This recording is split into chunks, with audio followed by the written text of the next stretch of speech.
it's CP by Lois, and welcome to the Writer's Mind. This is a new test. I got a new microphone, so we're going to see if it works better this way than it does on my phone. Due to space issues, my phone's been kind of wonky with that.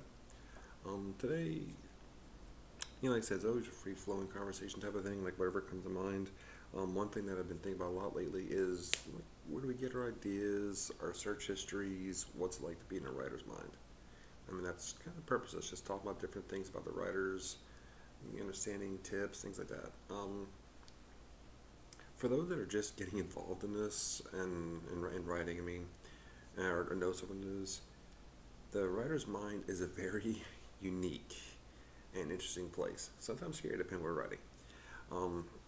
writing. We delve in everything. We see different. We look for stories everywhere. It doesn't matter if a woman's walking down the street with a child. We're looking for a story. Like, is the child doing this? Is the child doing that? It's people watching. How's the mom reacting? Is she pulling the kid along? Is she being kind, generous? Is she in a hurry? We always little things like that. One thing that is sometimes the most entertaining and thought-provoking things to do is actually sit down with writers and talk to us, or even just watch a group of us talking. Like, say we have a writers group meeting, or say Nanaron would get together. Everyone talks. We talk our stories, we talk about our lives. So it's going, just like a bunch of friends. We just come in there and we're within minutes we're getting along fine. Because it's a good community. I mean, it's a group of people like any group of people. You will have the people that are just okay. You have the people that are just the elitist minded, the gatekeepers, whatever you want to call them. But most are just awesome people. Those are the exceptions. I've had a lot of great experience. I've met a lot of great people. Since I've been writing, I've been doing this since I started about 2010, 2011. And so it's like it's been a good run. I've met a lot of awesome people, and there's some great stories. And one thing, when you talk to writers, you will hear us come up with some of the weirdest things, and one of them is our search history. I'm sure we've all seen those memes where it's like, forget my search history, I'm a writer, or things like that. Like it's being writers, you have free credit with research because we look up some fun stuff. Let's face it, it depends what we write. Like for myself, I write pretty much everything. I like everything. The only genres that off the top of my head that I haven't written yet, I just a straight up hardcore mystery, novel, rom-com, western. Other than that, I pretty much touched on everything. All my books have a little bit of all that in there. That's why I do multiple genres, because I like multiple things, and I usually put a lot in. Put a mystery, hard, all of it together. I love a little comedy. You make it like a daily adventure, like a normal life, walk into the situation. But I have a search history. We all do, and it's like and this is a fun story I just want to share. It's like, it's 6 years old. It was like maybe 10 years ago, like maybe 2014, 2015, 2016, around there. And I was in Starbucks one day writing, and I don't know if I was writing a mystery. I think it's a mystery I was trying to write at the time, or horror one up. I'm pretty sure it's a mystery. And I had this great idea of, like how would the pufferfish or blowfish venom, toxin, how would that, work? Would it be able to say, like you always hear in the movies, someone gets bit by a snake, they suck out the venom. I had this idea for whatever reason. I wonder if that could work for that stuff. No real reason, and I just started looking up, like, okay, how do you treat it? Because it's always in the movies. It's quote undetectable, which everything's detectable. Come on, science is freaking awesome. But it's always like this undetectable things cause a heart attack, this and that they can never find, blah blah blah. Going back for decades, it's like a favorite, way of in mystery movies or mystery shows that take care of, someone. And I just started looking up and just going through it. I'm like, yeah, you can't suck the poison out, just like you can't really suck venom out. You really can't. So it's like just going through that, and it led to a very interesting search in its own right, where I had this brilliant idea. It's like, I'm gonna know why I had this idea. This is just how the writers might work.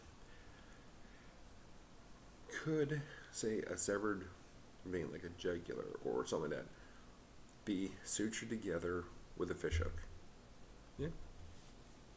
this is just the type of thing that comes to our mind sometimes because we could use this story. That would sound like a really cool thing.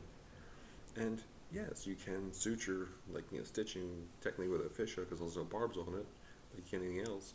But veins, yeah, that's something that's very delicate. That's like surgery type of thing, like surgeon. That's not something that really the average person should ever really try to do. I don't ever recommend it. Like I said, I never recommend anything like that. But it's a search history. And I'm sitting there, like, I'm in Starbucks. I'm looking this stuff up. I'm kind of looking out the window, like, and as a cop car just drove by. And I'm kind of just sitting there, like, I wonder who's watching my search history now. I'm on this public network, researching what is questionable, and I was like, is this for a story? Which, granted, I never used that bit. I never found a way to put in a story. At some point, I might, like, having to use a fish hook to, to stitch or suture one. I might do it at some point. I just haven't yet. I just think, like, it's just the timing. They drove by right after I was doing that. And it was kind of funny. It got me thinking because I know so many people that we just write our stories. We need to know ins and outs. Like, if we write a story about the police, excuse me, we'll maybe ask the local police department if it's okay if we ask questions, or if we look around and decide, like, obviously, yeah, you're not gonna get the high detailed behind the scenes stuff that people shouldn't see or shouldn't be involved with. Even then, the background check, they'll check on you. So at least that's what I've heard. I've never tried that, but that's just they heard. They approach them like firemen, stuff like that. All those, usually they're pretty open about working with people and helping people tell an accurate story. Other times, like I said, I remember one of my favorite things, like I said, because we have other things we have to look up. It's like, or it's easier to look it up.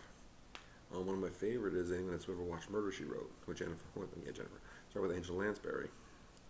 And her character, Jessica Fletcher, I mean, she would do things like, say she would notice someone died from poisoning because their lips turned this shade of blue, or the ears turned purple, whatever. And she's like, oh, that's this type of poison. I looked this up when I wrote this book for this one. And it's like kind of, how do you look that stuff up? I mean, then, yeah, you go to a library, you look on, like, different texts, you get books out, things like that. Okay, no, I'm paying any mind. Now you look on the internet, it's going to possibly cause some flags pop up, and that's where we write it, because, like, our searches are just fun, because you never know what we're going to find. Just like we share our stories, you don't know what we're going to have. I mean, we could be stuck in a story. Like, we don't know what to do.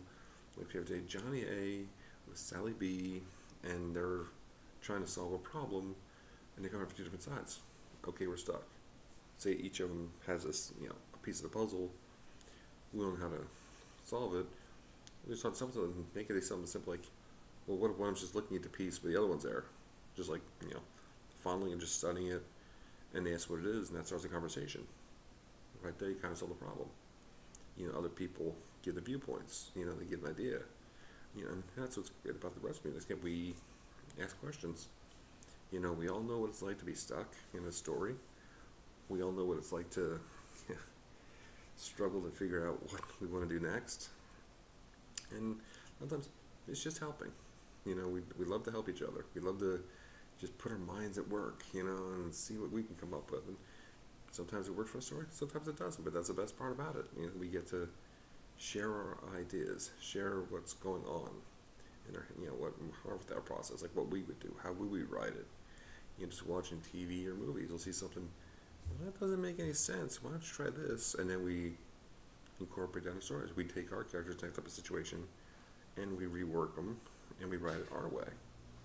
It might be better. It might just be better in our mind. It may not be. It's a beautiful part about writing. It's like so subjective. But excuse me, I'm not sure what's going on this morning. But it's like, that's the fun part. That's what's in the writer's mind. I mean, I like the meme where it's like, you have like 1,000 tabs open. Just kind of running slower, just kind of going all over the place. At least that's mine. I mean, I like, just this conversation, I can jump from 100 different concepts and come to ideas. But it's really interesting when you sit down and talk to a writer. If you want to get into writing, that's the best thing I can ever offer for anyone to do. Is just find a writers group, even if it's just to talk, just to see what people are thinking, see what people are doing, how do they get ideas, just talk. It's like everyday conversation. We love to talk. I mean, it's like this, 10 minutes now, and it's almost rambling, but it's like, I mean, it's really great. You get into mind, you get to figure out what's going into mind, and it's like I said, it's a very interesting place. Can't always figure it out, but you know, it is cool. It is cool. You get to share how we build our process. We get to see others, how they do it. Like for myself, I'm a pantser. I first started.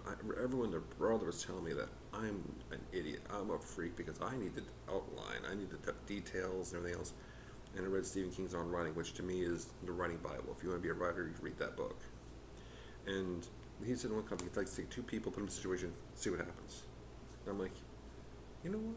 If one of my favorite authors can do this, I'm not doing something totally wrong here. And that's process, because what works for some of us doesn't work for everyone.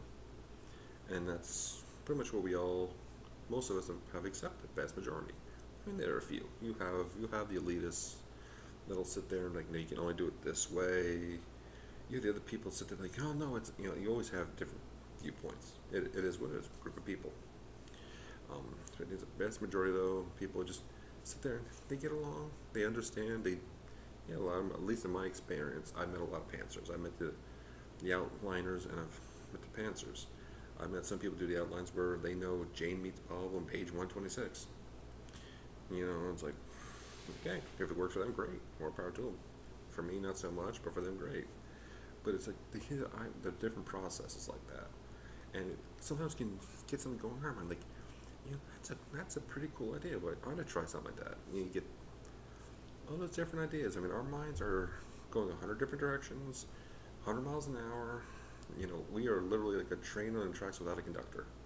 I mean, it's funny, it's freaky, it's scary, but it's fun. So that's how we're in our stories. Like I said, we'll see, like I said earlier, a woman and her child walking down the street, and we'll start watching. And what are the interactions? What kind of story can we glean something from the story? Or he'll someone say something interesting, like in in a coffee shop, whatever. They kind of, I'm a character. I could probably use something like that, or I could use that phrase, or maybe take their phrase and maybe try this. Different things like that. It's what makes us fun. It's the spontaneity of it. As much as we want to plan it out, or we want to pretend we have control, for those of us that really don't, like myself, we like to pretend we know what we're doing, so to speak. I always say my music makes it look smarter than I am.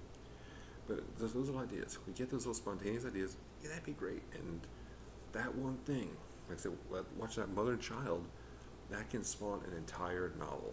And that can spawn a series. Because our interactions are infinite of what we can do. Or how we'll react to any situation. We have so many different personalities. We have so many quirks. You never know what's going to happen. I mean, like I said, it's like I gotta tell people, I don't know what's going to come out of my mouth from one minute to the next. I don't know.